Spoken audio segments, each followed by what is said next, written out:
If you have learned anything from this video, so please like, share, and subscribe this channel. Thank you. Chapter 1, The Arrival.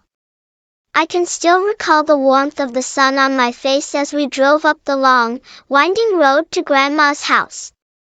The car bumped gently over the gravel path, and my excitement grew with each passing moment. As we pulled up to the house, I could see Grandma standing at the doorway, her hands clasped together in joy. The house itself was a picture of comfort and love, a small, white cottage with blue shutters and a flower-filled garden that seemed to welcome you in. As soon as I stepped out of the car, Grandma rushed over, enveloping me in a hug so tight that I felt all the love she had saved just for me. "Oh, how I've missed you, my sweet Lily," she exclaimed, her eyes twinkling with happiness. I knew in that moment that this was going to be another summer filled with unforgettable memories. Chapter 2, Baking Cookies. The kitchen in Grandma's house was my favorite place. It was small but cozy, with a wooden table in the center where we did all our baking. The first thing Grandma did was tie a big apron around me. It was so large that it nearly reached my ankles. "You're my little chef today," she said with a smile. We began by gathering the ingredients. Grandma always used the best, real butter, fresh eggs, and sugar that sparkled like tiny crystals. I loved the way the flour puffed up in little clouds when I sifted it. Grandma handed me a wooden spoon, and together we mixed everything in a large bowl. The dough was sticky, and it clung to the spoon, but Grandma showed me how to fold it over and over until it became smooth. Then came my favorite part, cutting out the shapes. We had cookie cutters in the shapes of stars, hearts, and even little animals. As the cookies baked in the oven, the whole house filled with their sweet aroma. When they were finally ready, Grandma and I sat down at the table with a glass of milk each, enjoying our freshly baked treats. "These are the best cookies ever, Grandma," I said, and she laughed, patting my hand. "That's because we made them together," she replied. Chapter 3, Story Time. Every evening after dinner, Grandma would bring out a big, colorful book from her collection. The fireplace crackled gently in the background, casting a warm glow across the room. I would snuggle up next to her on the old, cushioned armchair, my head resting on her shoulder as she began to read. "Once upon a time," she would start, and I'd be transported into a world of magic and adventure. Grandma had a way of making each character come to life. She would lower her voice to a deep growl for the wolves and raise it to a high-pitched squeak for the mice. Sometimes, she'd even add her own twists to the stories, making them more exciting and funny. I especially loved the tales of brave knights and clever princesses. As she read, I would close my eyes and imagine myself in those far-off lands, battling dragons or solving riddles. By the time the story ended, I was always a little sleepy, but I never wanted the stories to stop.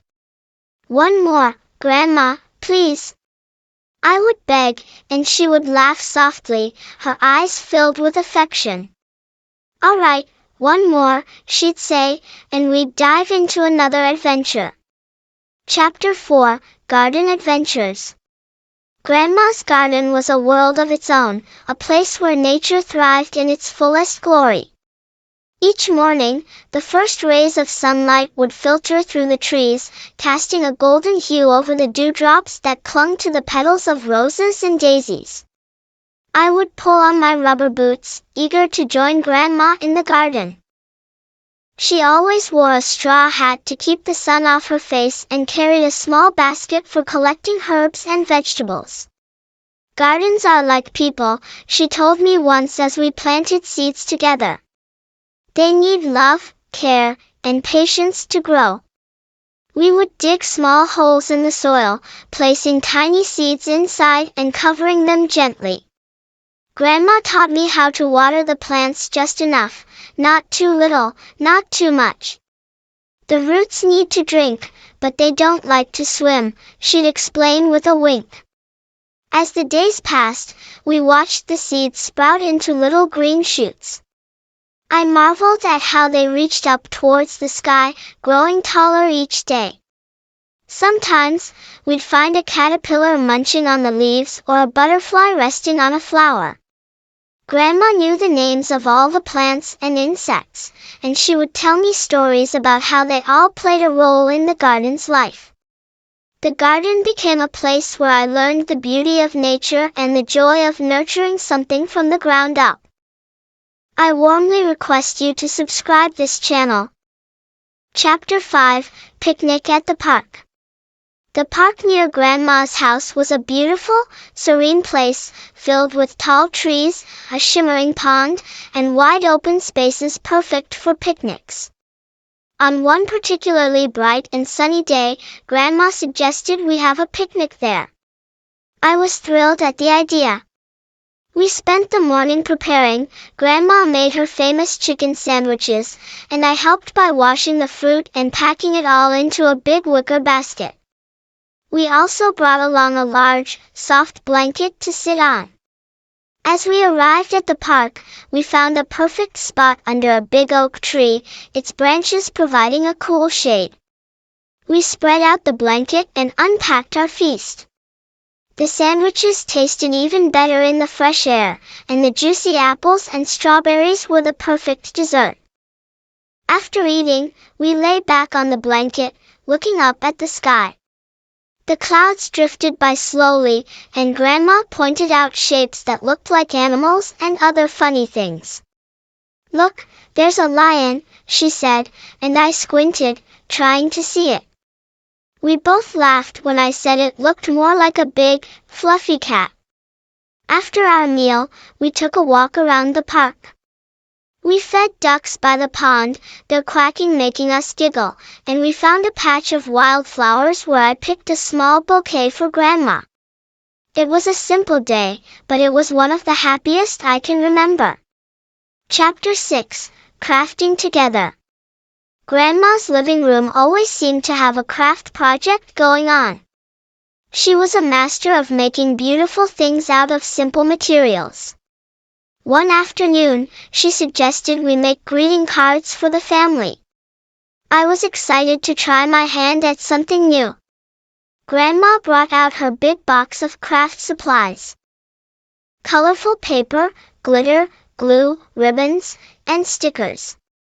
"The key to a great card," she explained, "is to put your heart into it." We started by cutting out shapes and arranging them on the cards. I decided to make a birthday card for my mom, and I carefully glued on bright yellow flowers and added a sprinkle of glitter for sparkle. Grandma made an anniversary card for my aunt and uncle, using delicate lace and a heart-shaped cutout. As we worked, Grandma showed me different techniques, how to fold paper to make it pop out, how to layer colors, and how to use stamps to add special touches. The room was filled with laughter and concentration as we created our masterpieces. When we were done, we laid all the cards out on the table. They looked so beautiful, and I felt proud of what we had made together. "These will surely bring smiles to their faces," Grandma said, and I couldn't wait to give my card to Mom. Chapter 7, Learning New Things. Grandma was a fountain of knowledge, and she was always eager to share what she knew with me. One day, she decided it was time for me to learn how to knit. At first, the needles felt awkward in my hands, and the yarn seemed to tangle more than it should. But Grandma was patient. She sat beside me, guiding my hands as I tried to make my first stitch. "Just take it one step at a time," she encouraged. Slowly, the yarn began to take shape, and before long, I had a small, wobbly piece of knitting. "Practice makes perfect," Grandma said with a smile, showing me how to fix the mistakes I had made. Over time, I got better, and soon I was knitting scarves and even trying out more complicated patterns. Each time I completed a project, Grandma would praise my progress, making me feel accomplished. It wasn't just knitting. Grandma also taught me how to sew, cook, and even how to write letters. Every new skill I learned from her felt like a treasure.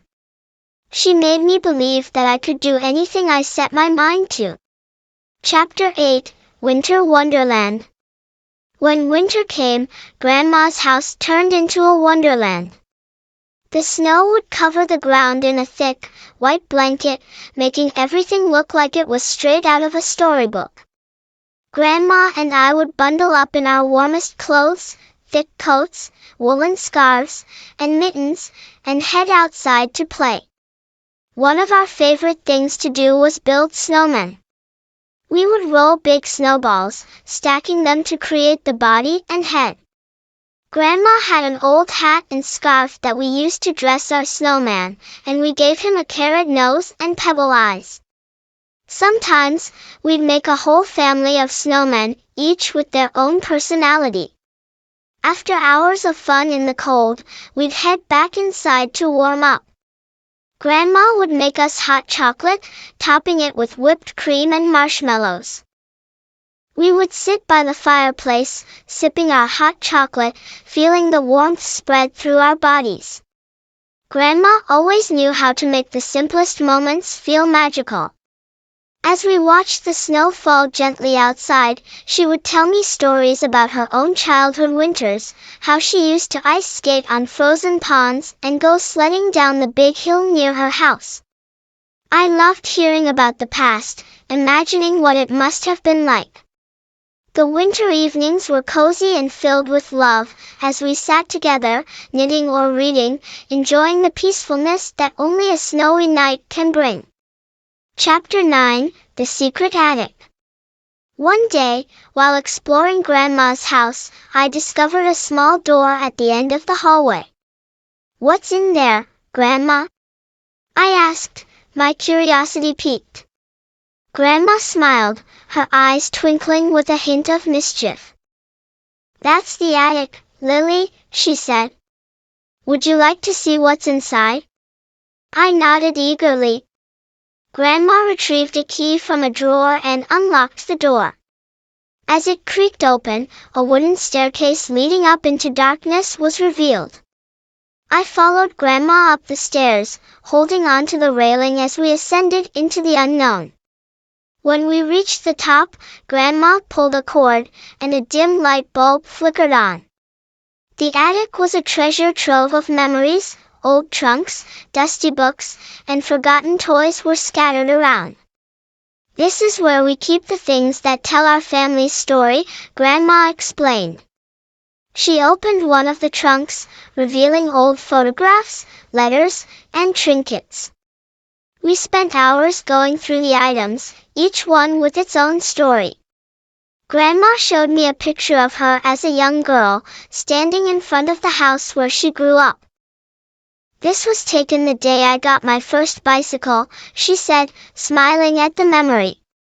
I was fascinated by the history stored in that attic, and I felt a deep connection to my family's past. It was like uncovering a part of myself that I never knew existed. The attic became our special place, where we would go whenever we wanted to step back in time.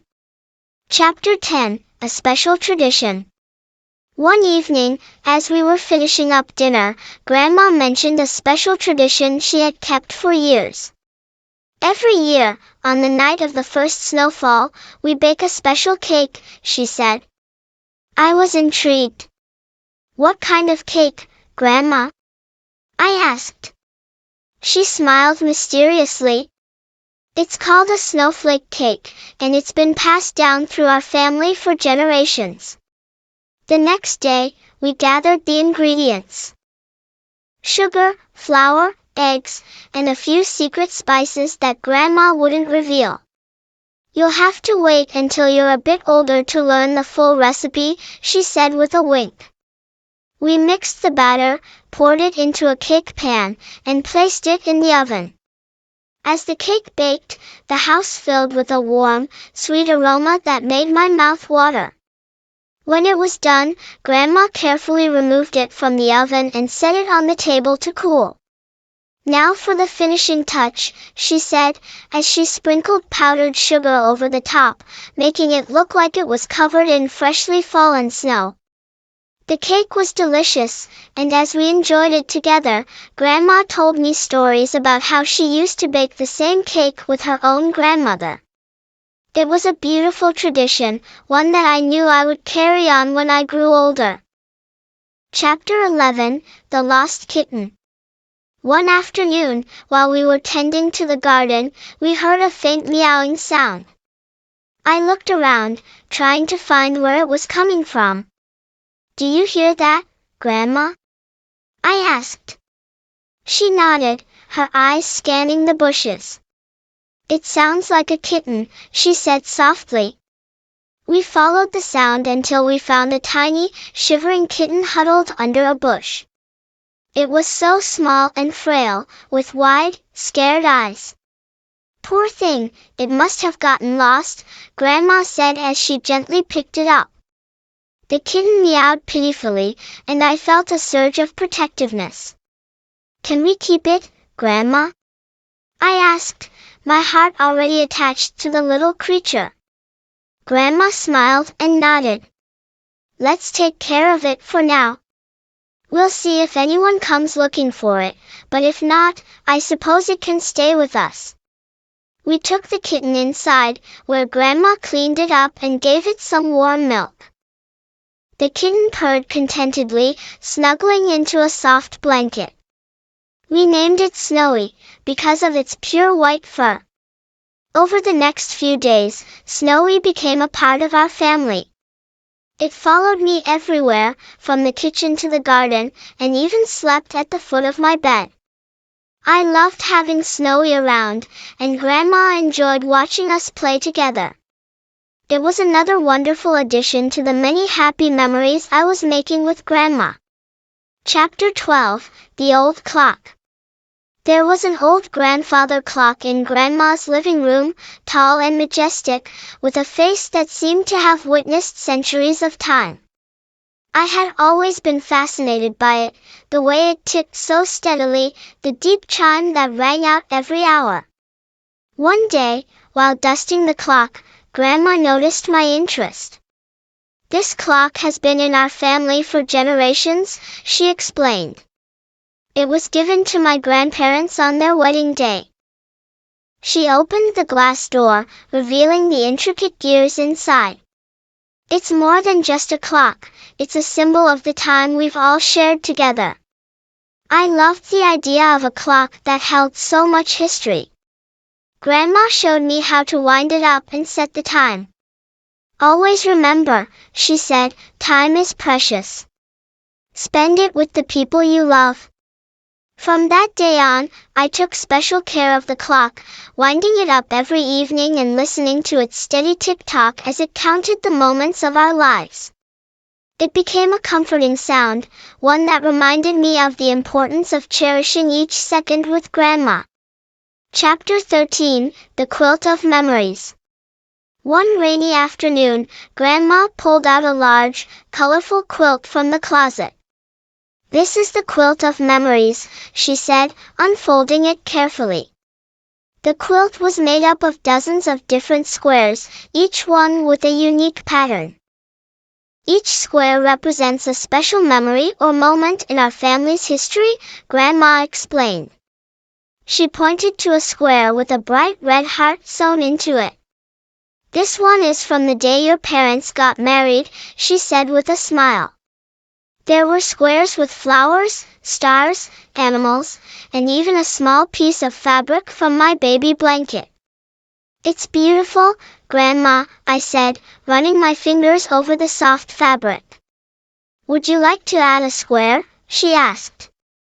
I nodded eagerly. Together, we chose a piece of fabric and decided to sew on a small butterfly, representing the day we spent watching butterflies in the garden. As I stitched the butterfly onto the quilt, I felt a deep connection to the generations of women in our family who had added their own squares. The quilt of memories was more than just a blanket, it was a tapestry of our lives, a way to remember the love and joy we had shared over the years. Chapter 14, The Magic of Music. Grandma loved music, and she often played her old piano in the evenings. The soft melodies would fill the house, creating a peaceful atmosphere. One day, she asked if I would like to learn how to play. I was a little nervous at first, but Grandma was patient. She showed me where to place my fingers on the keys and how to press them gently to create a sound. The first notes were shaky and uneven, but Grandma encouraged me to keep trying. Music is like a language, she said. It takes time to learn, but once you do, it becomes a part of you. I practiced every day, and soon I could play simple songs. Grandma and I would sit at the piano together, playing duets and laughing when we hit the wrong notes. I loved the way the music brought us closer, creating a bond that was as strong as the melodies we played. Over time, I became more confident, and Grandma taught me more complex pieces. Playing the piano became one of my favorite activities, a way to express my feelings and connect with Grandma in a special way. Chapter 15, The Final Goodbye. As the summer came to an end, I knew it was almost time to go back home. The thought of leaving Grandma filled me with sadness, but I knew I had to be strong. "You'll always have these memories," Grandma said, her voice soft and comforting. "And we'll see each other again soon." We spent our last day together doing all our favorite things, baking cookies, tending to the garden, and playing the piano. That evening, we sat by the fireplace one last time, sharing stories and reminiscing about the wonderful summer we had spent together. When it was finally time to leave, Grandma hugged me tightly, her eyes filled with love. "Take care, my dear Lily," she said, "and remember, I'm always here for you." As I drove away, I looked back at Grandma's house, knowing that it would always be a place of warmth, love, and cherished memories. And though I was sad to leave, I knew that the bond between us would never fade, no matter how far apart we were. Chapter 16, Letters from Grandma. After I returned home, Grandma and I began exchanging letters. Every week, I would eagerly wait for the mail, knowing that there would be a letter from her.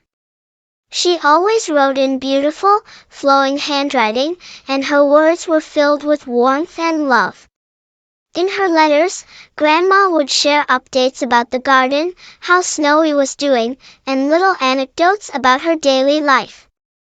She would also include pieces of advice, often in the form of old sayings or wise words she had learned over the years that I loved reading her letters. They made me feel like I was still with her, even though we were miles apart. Sometimes, she would include small surprises, like a pressed flower from the garden or a recipe for one of our favorite treats. In return, I would write back to her, telling her about school, my friends, and everything else that was happening in my life. Our letters became a cherished tradition, a way to stay connected despite the distance. One day, I received a particularly special letter.